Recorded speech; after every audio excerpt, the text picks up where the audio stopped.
Hello everyone and welcome back to my Bold and Beautiful 29 YouTube channel. I hope you guys are having a wonderful day. Before we start, please hit the subscribe button and give this video a thumbs up. In Forrester's main office, Brooke teases Ridge about the splash she made in Italy. He asks her not to joke about the deliverance, and she breathes, "That was enough amazing."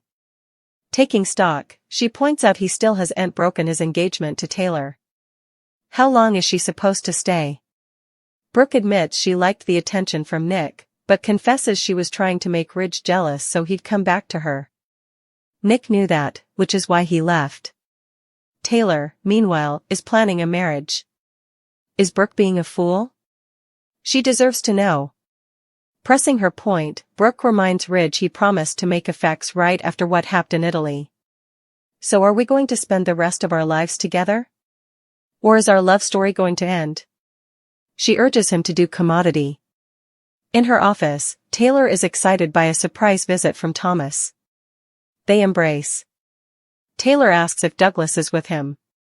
Thomas says he's enjoying the last blast of summer with his musketeers overseas. They go over her being in love with his father and engaged to him. Taylor vows they'll marry and live together ever. Taylor complains to Thomas that Eric is still supporting Brooke's cause, despite her and Ridge living on his property. Switching gears, they bandy Steffi, who'll be back for the marriage. Thomas sensations at his parents being back together at long last. After they're wedded, Brooke will no way intrude again. Thomas fishes to find out if Brooke is stirring the pot. Taylor shrugs that she thinks she's fighting for what she wants. Ridge doesn't want to hurt her, but he's back with her where he should be. Thomas states the egregious, saying Taylor's been left heartbroken ahead. This time's different, right? Tay, auspicious as ever, insists it'll be. Waking up in the Forrester guest house, Electra and will tell each other how inconceivable last night was and kiss. They snuggle, susurrus, and kiss until Electra reminds him they've to go to work. Another make-out sesh begins.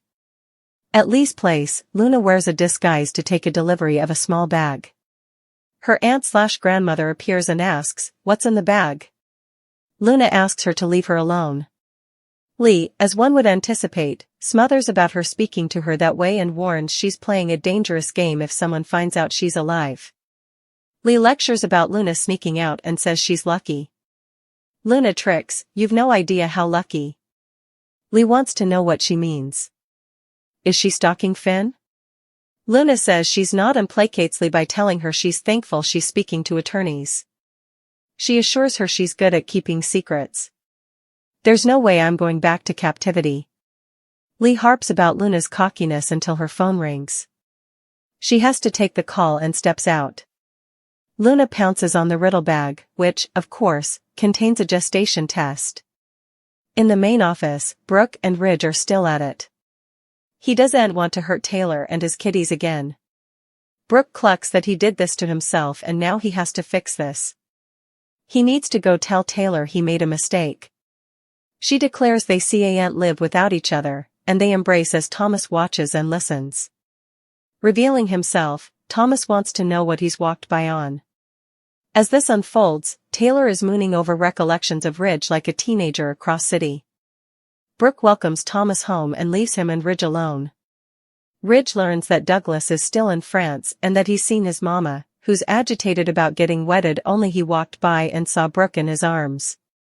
He warns that Brooke will come more hopeless as the marriage nears. He wants his father to confirm the marriage is still passing. In the Forrester guest house, Will ignores the announcement on his phone in favor of expressing his love to Electra again. As she settles in on his casket, he flashes to the riddle coitus after his party and frets internally. Thomas is eventually back.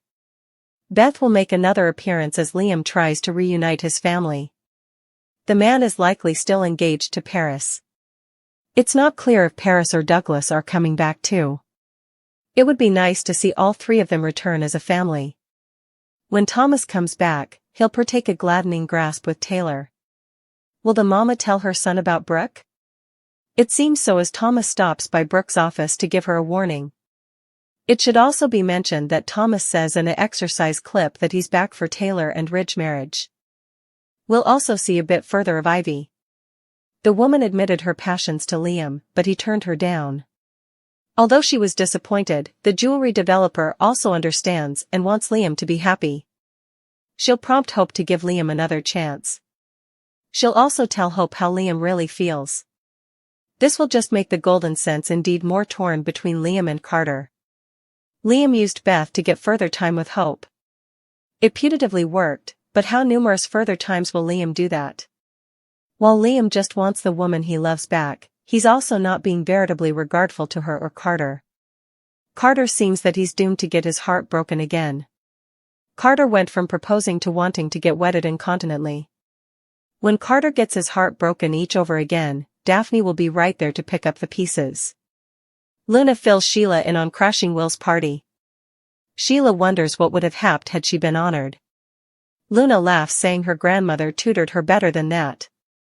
She says she went behind the bar and set up a crazy strong liquor which may or may not have gotten mixed up in Will's vodka tonics.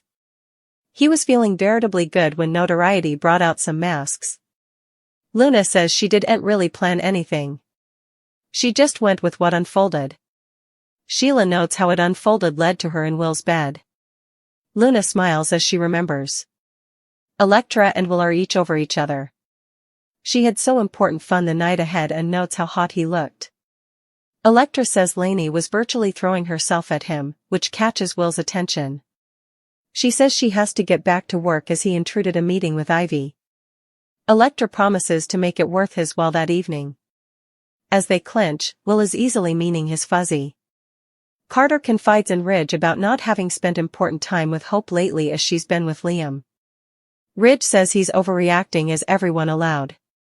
Liam was dying. Carter gets it but notes there are other people around to support Liam.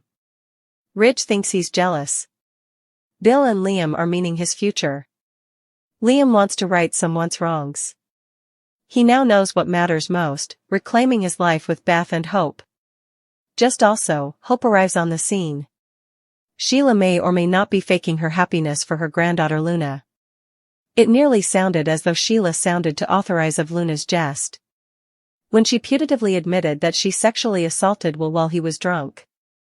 Sheila looked so happy to hear that Luna slept with Will. Cleric wouldn't be happy when he finds out that his cherished Sheila hasn't really changed after all. Carter is surely not allowing straight when it comes to his stylish friend, Ridge. That's because for some reason or another, he decided that he wants Ridge to be his stylish man when he marries Hope. But then's the thing, Ridge has said some of the most terrible effects about Hope in the history. Is this really the man that you want by your side on what's supposed to be a veritably special day for you, knowing each too well that your stylish friend hates your future woman? Ivy battled both Hope and Steffi for a shot with the Spencer Publications heir-at-law. There were surely sparks flying between Ivy and Liam, but they sizzled out snappily. Ivy Forrester visited Liam Spencer out of the blue to profess his love to him after his cancer dread, but he snappily shut her down. That means poor Ivy is still floating around in the Bold and the Beautiful courting pool. But, false sweeps trials elude all that's about to change. Bill could make a play for Ivy after his son makes it clear that he's not interested. Bill has been on the prowl recently, and Ivy could catch his eye when she's visiting Liam at the Spencer mansion. Ivy has no way had important use for Bill in the history, it would clearly be a wild pairing. Ivy could make a play for her rival kinsman Steffi's hubby while she's down. We know Steffi isn't coming back anytime soon. Could Ivy and Finn start forming a fellowship?